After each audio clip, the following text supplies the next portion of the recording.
So I think that we should get started. I think that our queue is all up and ready. So welcome to the second educational webinar, Achieving IT Compliance, a Roadmap to Small and Mid-Sized Business. Today, I'm going to share with you a story that happened this week. A potential prospect called us and they were frantic. They were an end user that had attached to their company's VPN, and they turned away, and the next thing you know, their mouse was moving on their screen. So they called their office and they asked their IT person, hey, is anybody on my machine at the office? And they said no. I thought, wow, what a good example this is to start off our security and compliance webinar today, because the topic is really important, because in today's new normal, security and compliance has to be at the forefront of each and every person that deals with computer networks. Our new normal means that there are new security measures in place. IT security, cyber IT compliance requires constant attention. And it begins really with an understanding from the very beginning, and then looking at what policies, procedures, and technologies that you need to put in place to get you there. So we're going to look at best practices today about meeting security and compliance. We're going to address all those things that you need to know. What is compliance? Do I need compliance? How do I become compliant? And can you do compliance on your own? Do you need help? What do you need to get there? And how do we continue to stay compliant? Finally, what does compliance as a service do? Does constant monitoring to make sure your standards are met, maintained and documented, something that you need for your particular industry? Well, who are we? I am Michelle Carlo. I am with CTS Services. We are an IT management firm located in Bellingham, Mass, specializing in all IT challenges for small to mid-sized businesses. We handle everything from remote to on-site remediation to full IT and security management. Today, we've brought back Kim Nees, our cyber security partner, along with Katie Wallace and Will Bishop, our compliance solutions specialists. Today, they're going to review with you compliance challenges for small business. Compliance is hard and it changes every single day, and there will be great tidbits and takeaways that you'll learn from this webinar. So as we start and we begin, I want you to think about these things and be mindful through this presentation. What are your policies? Do you have compliance standards that you must adhere to? How do you handle data protection? How long do you store your data? Because guess what? You, me, and everyone that has computer access are now the keepers of the data. So as a business owner, as an individual, you need to understand what risks are involved if there is a data loss or breach. So cyber insurance, the example that I gave you today about the end user that called her company, that user did not tell her IT person that she was on the VPN. At that point, one, who did she report it to? How should that have been handled? all of these things require a special level of security and compliance. So cyber insurance, things that you need to look at. If there was a true exploitation and there was a loss of data, would your policy cover that? What terms and conditions would you have to have in place to make sure that your company was protected? So security and compliance is continuous. So now we're going to explore security and compliance, and we're going to make sure that you start to shore up your network, because compliance starts at the top and filters down to everyone. So today, we hope that you'll take away why you should choose compliance, learn about all the new and driving forces in data privacy and cyber regulations. And we hope that you think about achieving and maintaining cyber regulations and compliance, and if automation is good for you. So today, Will and Kate, I'm going to take you on that journey. You're going to put any questions that you have in the queue, and we'll answer them at the end of the presentation. Time permitting, if we can get to them all, great. If not, they'll be answered and sent to you.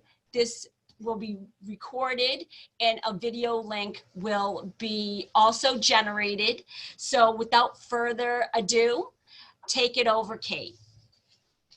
Absolutely, and thank you, Michelle. So like Michelle mentioned, we're going to focus today on compliance, what it means for your business, and how you can partner with a trusted advisor to help you stay compliant. We want this webinar to truly be educational, so there are some key takeaways from today's presentation we certainly want to highlight. Fulfilling compliance obligations for not just one, but for many multiple regulatory standards, it's an uphill task. Choosing to sideline compliance and to stay non-compliant will only invite nothing but trouble into your organization. Being compliant should be an essential part of your business operations, regardless of the industries that you work in. Taking preventative measures can feel like a hassle upfront, but it can save your organization thousands of dollars or even millions of dollars in the long run. With that being said, as we move into the next slide, I want to focus on what it means for your business to be compliant. As we advance the slide here, the definition of compliance is the action of complying with a command or the state of meeting with rules or standards. In the business world, it's defined as the process of making sure your companies and employees follow all laws, regulations, standards, and ethical practices that apply to your organization and the industry that you work in. Corporate compliance covers both internal policies and procedures, as well as state and federal laws. If you hop back a slide for me, I want to talk about enforcing compliance and how it helps prevent your company from, violations of rules, which, protects your organizations in the long run from fines and lawsuits. The compliance process should be ongoing, like Michelle mentioned. Many organizations establish a program to consistently and accurately govern their compliance policies over time. Again, the purpose of having compliance laws is to protect your business. It's as simple as that, but the return on investment could be significant, helping your company avoid waste, fraud, abuse, or discrimination or other practices that can honestly disrupt your operations and put you at risk at the end of the day. Maintaining compliance equips your employees to also do their jobs well at the end of the day and keep your customers happy in return.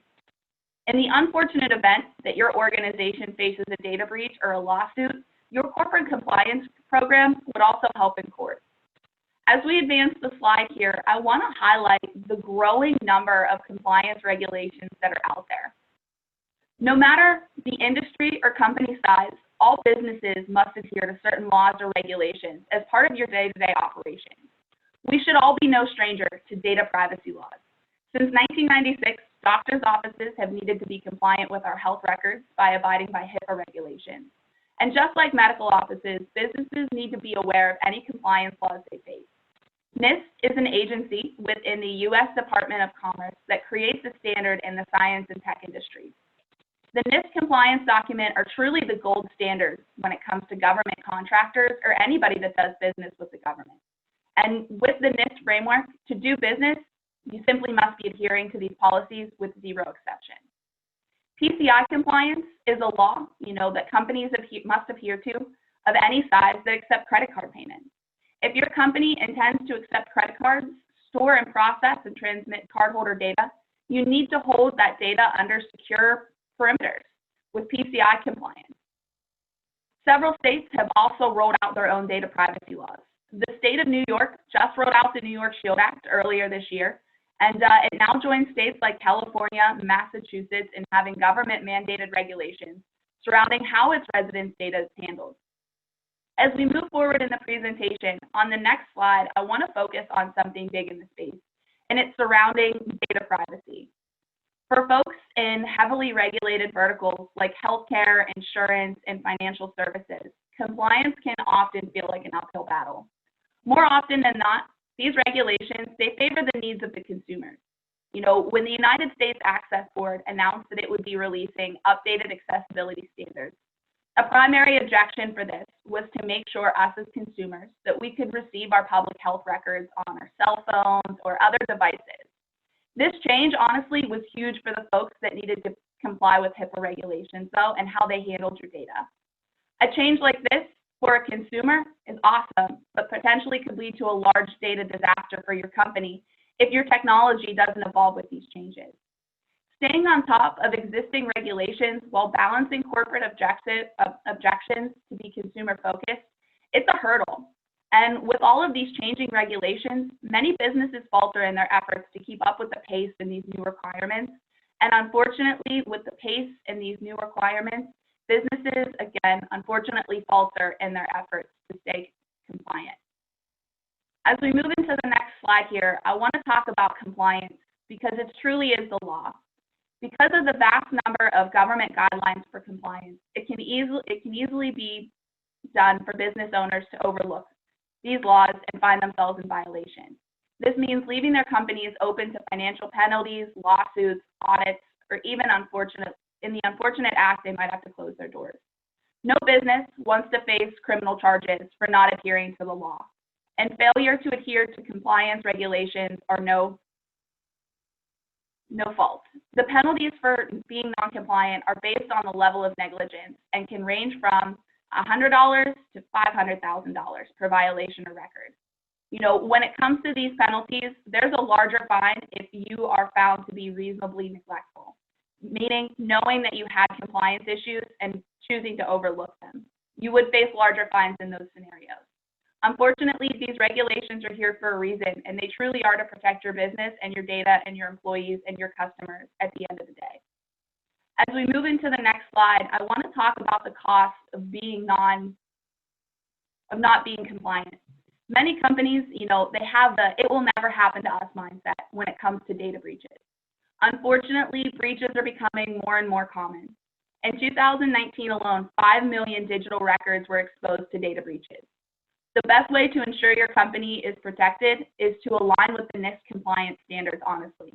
Because NIST outlines the standards of cybersecurity to make its efforts uniform, its compliance regulations can do a lot for your company, as an objection of NIST is data protection. Failure to comply with the NIST framework can leave a negative impact on your reputation if a breach or a ransomware attack were to occur. As clients of yours don't want to trust their sensitive data to a company with a reputation for careless or, overlooked data security policies. With all this being said, I actually want to share another example of a company who is reckless with their data and is still paying for it. Cottage Health Systems is a non-for-profit healthcare organization based in Santa Barbara, California.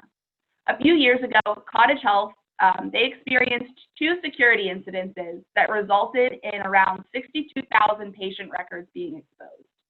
A lawsuit was filed against the healthcare system for the exposures of the patient records, which Cottage Health settled for just under $4 million. A large portion of this settlement was actually due to be paid by the healthcare system's insurance company, who they had cyber liability insurance through. However, their insurance company turned around and sued Cottage Healthcare System, claiming that they had numerous security failures that contributed to this large breach. Unfortunately, their Their insurance company won the lawsuit, so Cottage Health now has to pay an additional $2 million for the security incident. So that is $6 million that this non-for-profit healthcare organization has to pay.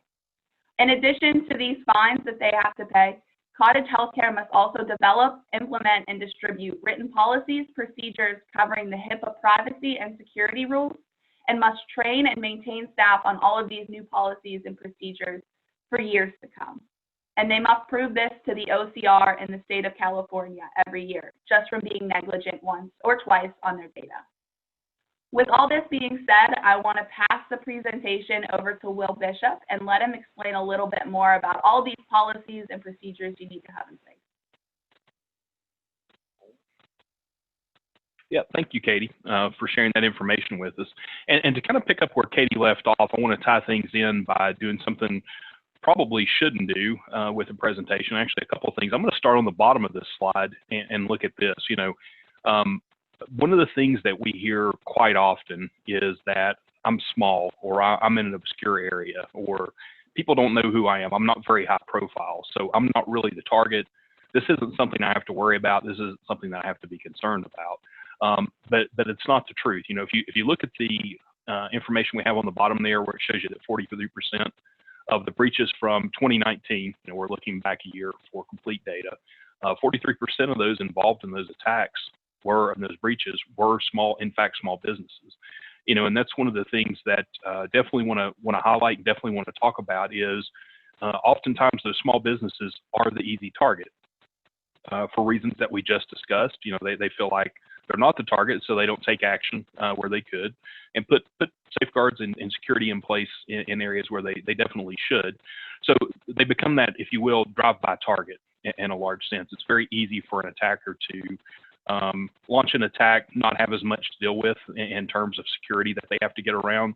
And so if you start stacking those smaller targets up, it starts to accumulate, and it's an easier attack for them to perpetrate.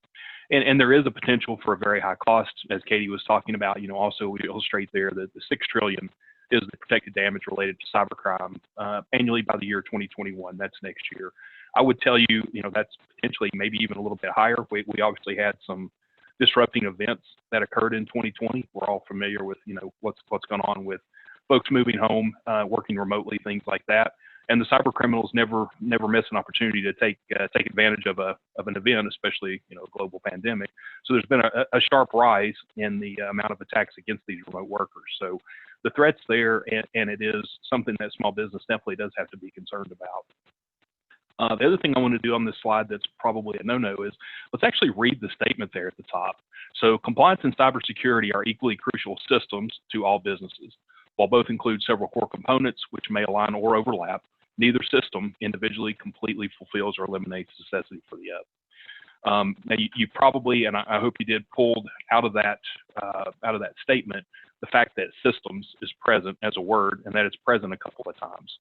And you do need to have a system in place if you want to achieve compliance and you want to maintain that compliance or have that consistent compliance that's ongoing. And then the other thing to illustrate there is we talk about a system for security as well as a system for compliance. And I'd like to draw a very clear line there that when we talk about security and we talk about compliance, it's not the same thing. I hear people say this sometimes, well, you guys are doing a lot for me on the security side, I'm compliant, right? Not the case. When we talk about security, that's all the things that we do to secure data. It seems pretty straightforward. So systems we put in place, policies, procedures, products, all of those. When we look to the compliance side, as Katie pointed out for us, it's something that we have to comply with. We have to provide documentation of. We have to provide evidence of.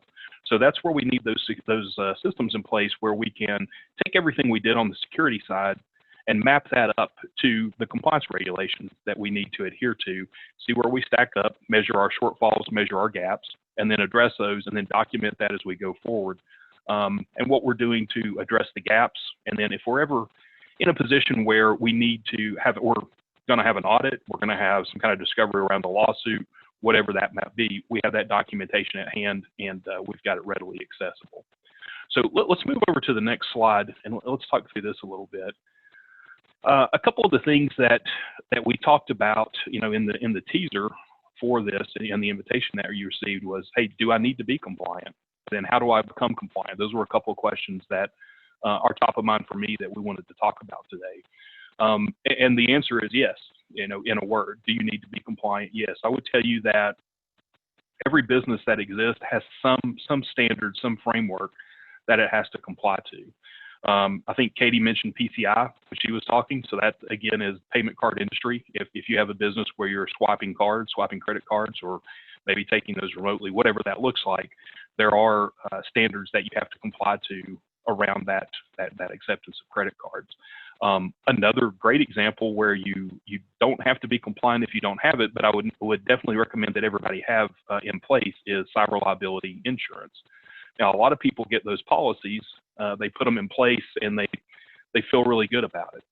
I've got a dentist friend, and that's one of the things he told me. Of course, he's got some HIPAA requirements, but part of his strategy or his thinking around how he's going to protect himself is his incorporation, one, and then two, the fact that he has the cyber liability insurance in place. And when you start drilling down and asking questions, he's not aware, and I feel like most people are not aware that inside that policy, there are things you have to comply with, and you have to be, consistently in compliance with. And if you ever found yourself in a position where you needed to file a claim and you wanted to get paid, you will have to demonstrate that compliance. Because if you think about insurance, we've all been there. We have car insurance, life insurance. We have all these things in place. Unfortunately, on the other side of the policy, there's an adjuster that's there, and they've got a couple of questions they need to answer. What happened? Do I have to pay for this? And if I do have to pay, what's the least amount I have to pay? That's their job. So if you can illustrate that you've complied with that policy, you will put yourself in the best position to, number one, get paid, and then number two, get paid the amount that you should get paid, the highest amount available. So with that in mind, and knowing that everybody does need to comply with something, the question is, where do I get started? How do I get started with this? And that's what we're talking about here in the slide and the graphic. When we talk about regulatory matrix, what we're really talking about there is, hey, let's take an inventory. What do we have to comply with? We've talked about, Bob, if you'll flip back to the previous slide. I'm sorry, I got a little long-winded there, but let me finish up on that one for a few minutes. Thank you. So PCI compliance, cyber liability insurance are two that we've talked about. I also would highlight, what contracts do you have in place? Let's have that conversation. Do you have any contracts in place with vendors or customers that require you to meet another compliance standard? HIPAA is one that a lot of people talk about. If you're not a healthcare provider, you may think that you don't have to comply with HIPAA, but you actually do if you have clients that are what we would consider covered entities under HIPAA.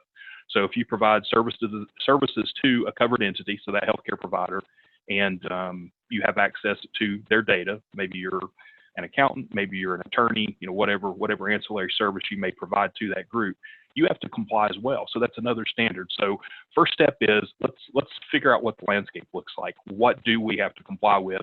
Then we can start working on how are we going to do that. And that's, step two, when we talk about a risk analysis around compliance, let's measure ourselves. So we need to have a thorough and an accurate risk assessment. So we need to know what we have to number one, comply with. Number two, let's go in and take a look at how we measure up and what we need to do, and then let's document that. And you're going to hear me talk about document a lot because it's going to be a major component here. The great example, or something I would point out around the compliance risk analysis, is this is not easy. It's actually hard. You do need some expertise. You do need some systems in place. We see a lot of people that come at compliance as, hey, I'm going to do a checklist. There's a lot of checklist products out there that ask you some questions. You answer them to the best of your ability. If you answered everything yes at the end, you're good, or at least that's the presumption from the checklist. But a good example I would give you about this, I know a lot about information technology. I don't really know that much about my car.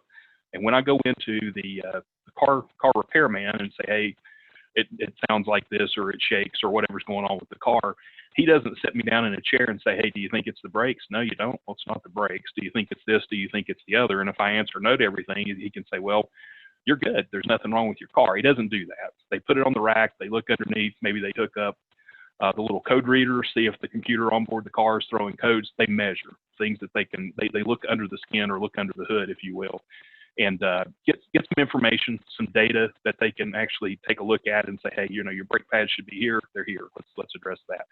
Same type of thing applies. If we move that over to the technical side, we do need to put some data collectors in place, see what's really going on with the network. It's not a checklist type of situation. And then once you've gotten there, we start talking about our management system for managing that compliance. And that's, again, coming back to the word system again. We need a system for documenting what's going on continuously. What are we doing to measure improvement and to move towards compliance and maintain that compliance? And again, continuing to look under the skin at what's going on as we move forward. Bob, if you'll move the slide up for us, we'll take a look at kind of what that looks like. So we're going to put things in place that are going to be in 3 different realms or 3 different domains, if you will. So we're going to have administrative safeguards, technical, and physical. Now, not really going to spend a lot of time talking about administrative. When we talk about that, that's going to be the component of our system that'll address how we're going to oversee our technical and physical safeguards. This is our blueprint, if you will. What are we going to do? How are we going to do it? What's our timelines for doing it? That type of thing. So as we look at this slide and kind of think about technical safeguards, we've got three different categories there. And if you talk to security providers or security practitioners, they're going to talk about CIA, or the three legs of the stool they like to talk about: confidentiality, integrity, availability. So confidentiality, is this information available to people that are supposed to have it? Integrity, can it be trusted? Is it true? Has it been altered? Is it in its original state? And then availability, is the data available to the people that need that access in the moment that they need access to it? So as we look at our bullet points here, this is exactly what we're talking about. Access and audit control. Who's accessing this information? Are these users supposed to be accessing the information? How can I document that those who accessed it were, and when did it happen? Authentication and integrity. How do I know that those users are who they say they are? Three different ways we can go about that. We can put systems in place to check out, what the person knows, what they have, and who they are. So, start talking about multiple factors of authentication. So, putting things in place there. And then when you look at the last one there, incident reporting, what's my response when there is a breach? Do I have a clear plan in place to document that? Do I have a clear plan in place to react to that? And, one of the takeaways I would give you here with incident reporting is, once you've had that breach or you've had that incident, it's too late to figure it out then. If you can't, in the moment, go put your documentation in place retroactively, and you can't, stand there and start putting together the system of, hey, how are we going to respond to this, and what are we going to do? Bob, as we move the slide up one more, we'll take a quick look at physical safeguards. And when we look at physical safeguards, really what we're talking about here is, we're going to deal with physical records. Where do we have this information that is physically printed or physically available? And things we need to look at here are, how do I store those records? How do I restrict access to those records? How do I record who has accessed those? How do I document all of this? Again, getting back to a system. Do I have a system in place that can help me automate and sustain, this documentation of who's doing all those things? On the back end of it, when we're ready to get rid of these records, or when law prescribes that we can, when can I dispose of them? That's the first question. And then, how am I going to dispose of this? And then, one step further, how can I document the fact that I did dispose of this? So just a little bit there with your physical safeguards. Now, moving on to the next slide, I want to talk on compliance documentation for just a minute.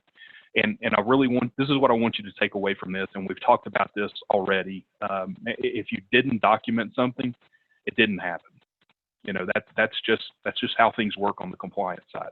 When you get down to the point of, hey, we've had a breach of some sort, we need to reach out to our insurance company. We need to reach out to whoever. We need to prove that we actually did the things that we did. Again, if you didn't document it and you didn't provide those proof points to back you up in your claims that you did it, you don't have it. Again, we're talking about systems, and we've talked about systems a lot already, but we do need a system in place here to address some questions around, how am I going to gather this data? And then, how do I ensure that I'm gathering the right data and it's accurate? Again, is it true? And then, how am I going to generate and how am I going to store reports around that?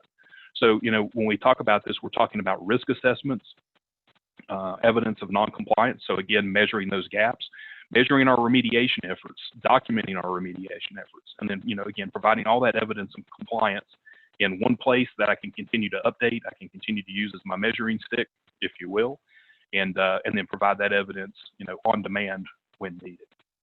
Now, as we move the slide up one more, I want to touch on something else that I think I've talked about a little bit, but really want to emphasize this. The buck really does stop with you.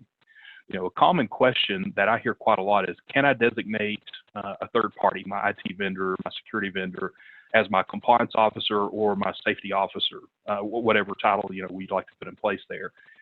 And the answer to that question is no. You can't outsource the responsibility, but you can outsource the task.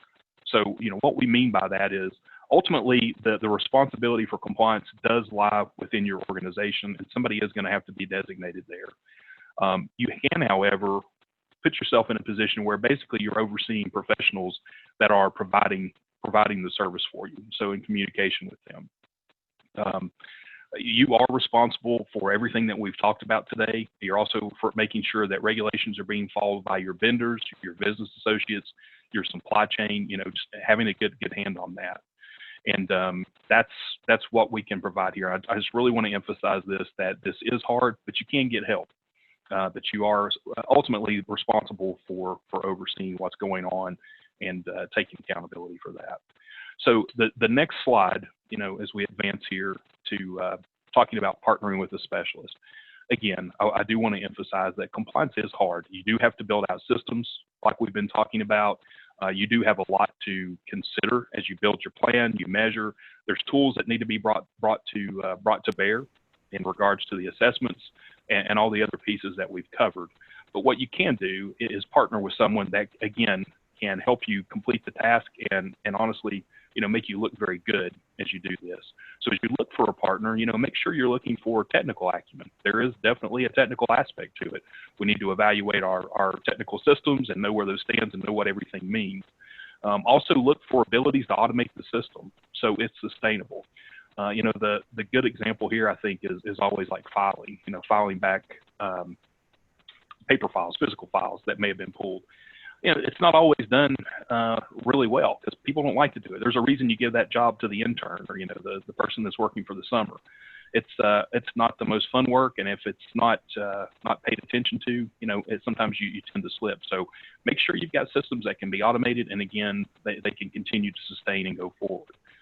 And then again, I would emphasize this heavily.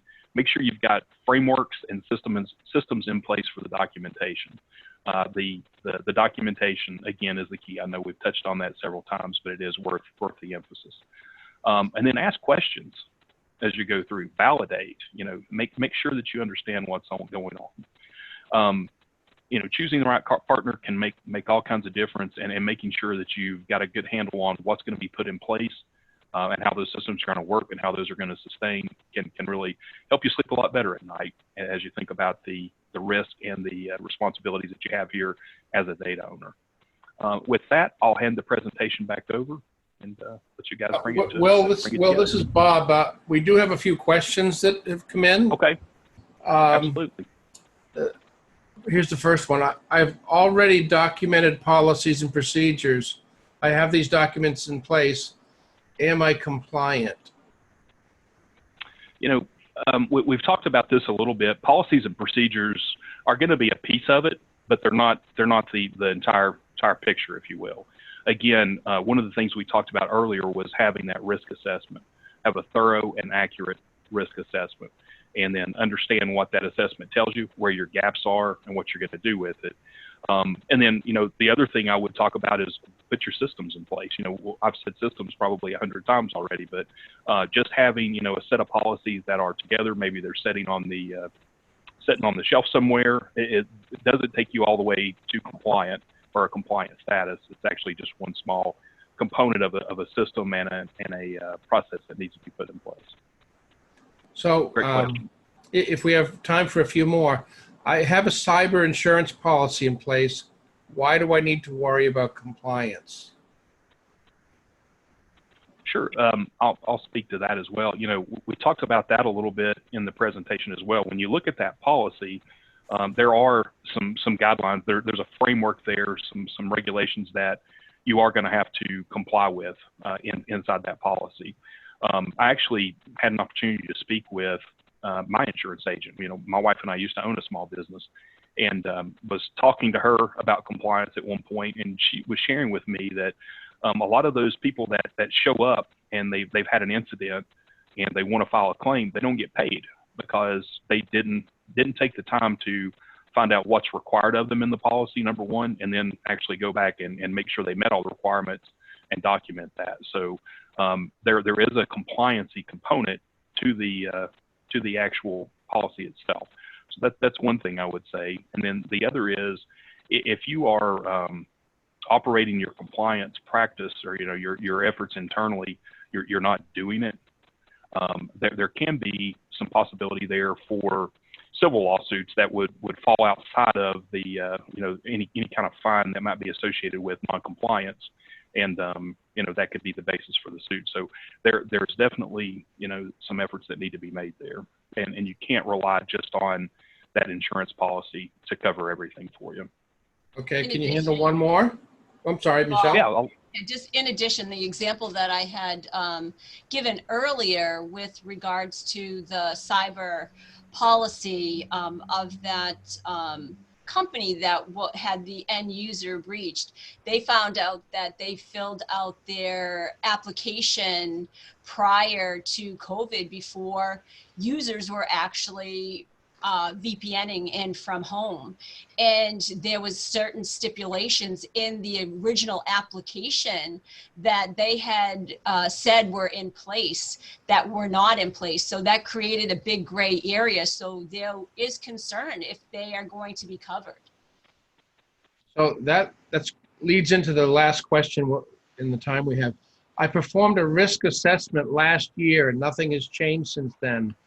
Why do I need this? What benefit would I get from a compliance program being in place?